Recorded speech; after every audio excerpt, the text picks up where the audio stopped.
तो बहुत ज़रूरी है कि सही समय पर आप लक्षणों को पहचान पाएं और साथ ही ये भी कि सही समय पर डॉक्टर के पास जाएं और समय समय पर चेकअप करवाते रहें। इस बात का इंतज़ार न करें कि कब लक्षण आएंगे और डॉक्टर के पास भागना पड़ेगा। फिलहाल हमारे साथ रंजीत कुमार जी हैं बिहार से फोन लाइन पर। रंजीत जी, आपका स्वागत टोटल हेल्थ में। सवाल पूछिए। मैम, हमारी सवाल यह है कि मेरे पिताजी की उम्र लगभग 60 वर्ष के हैं। जी मैम, वो पहले से उनको डायबिटीज की प्रॉब्लम है और हाइपरटेंशन की प्रॉब्लम है। ओके जी मैम, तो उनको लगभग पिछले 3 महीनों से अभी मतलब चलने पे मैम सीने में दर्द होती है। जी जी, तो मैम प्लीज हमें मतलब कुछ एडवाइस दीजिए कि मैं क्या करूं उनके लिए। और उनका बीपी भी है जो हाई रहता है मैम, ज्यादा अधिक हाई रहता है।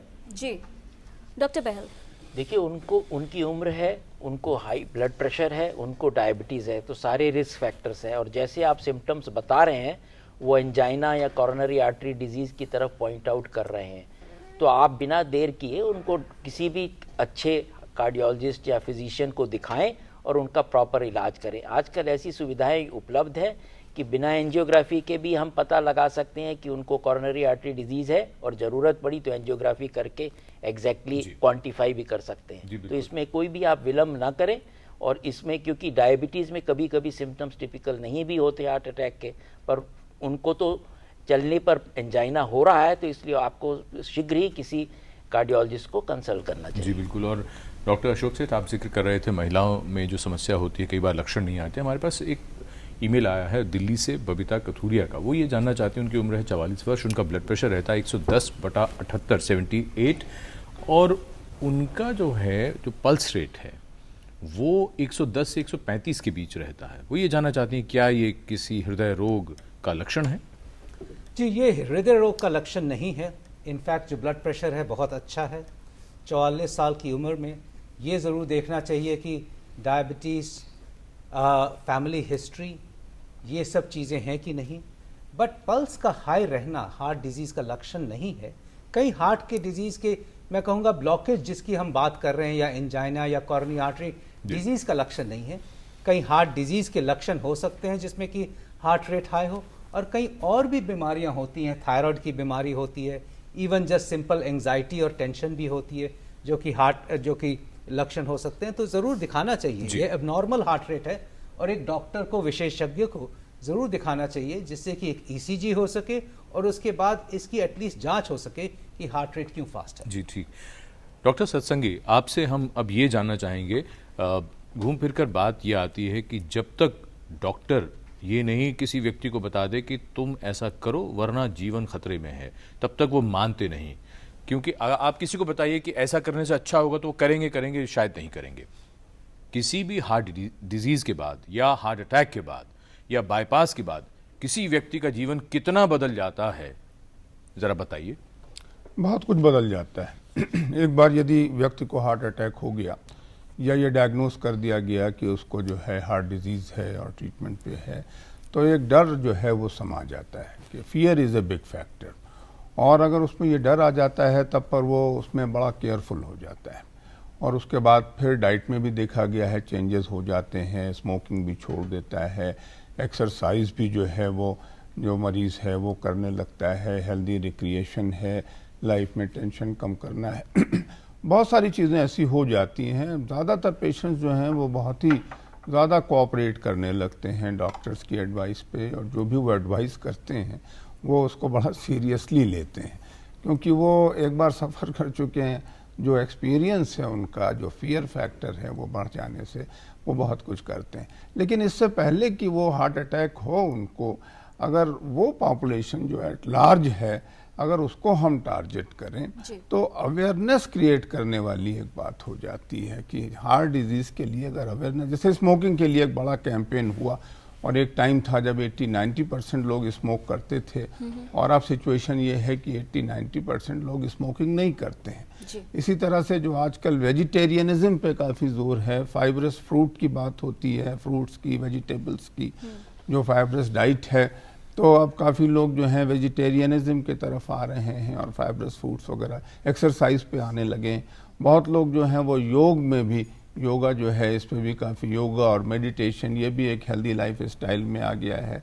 तो इस तरह से अगर हम थोड़ी अवेयरनेस क्रिएट करें और ये लोगों को बताएं कि एक हेल्दी लाइफ स्टाइल से आप हार्ट डिजीज़ को कैसे पोस्टपोन कर सकते हैं, अवॉइड कर सकते हैं, तो ये वर्थवाइल होगा और ये हमारी एक जो है वो ड्यूटी भी हो जाती है।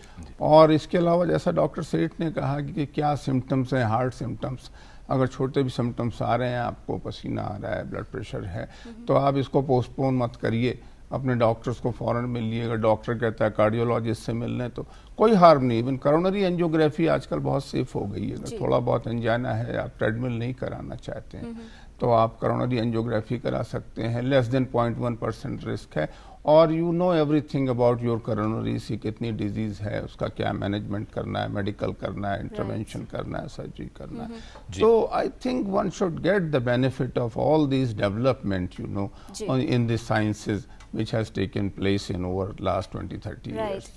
डॉक्टर अशोक सेठ, अवेयरनेस की जो बात आई है, ऐसे में आपने दो चीज़ें कही थी कि महिलाओं में बढ़ रहा है तो उनको जानकारी होनी चाहिए। हम दूसरी बात साथ में जोड़ते हैं कि अगर फैमिली को बचाना है तो महिला को जानकारी होनी चाहिए।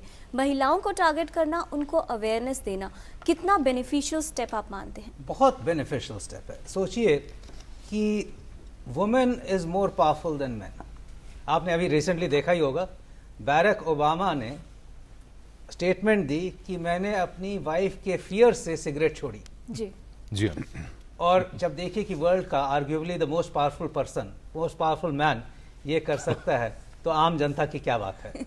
उनको तो करना ही होगा जो घर की मालकिन ने कहा। जी। सो एक बहुत बड़ा लिंक है, बट ये अपार्ट फ्रॉम जोक्स बहुत बड़ा लिंक है, बिकॉज जो घर की औरत है, द लेडी, वही डिटरमिन करती है कि घर में खाना क्या बने, किस तरह का खाना बने, उसमें क्या क्या पदार्थ यूज हो, कौन सा तेल यूज हो, इवन की एक्सरसाइज किस तरह करें, बच्चों की एक्सरसाइज, आदमी की एक्सरसाइज, एक पूरा माहौल जो हेल्थ का है, कार्डियक हेल्थ का, वो वुमेन के हाथ में होता है।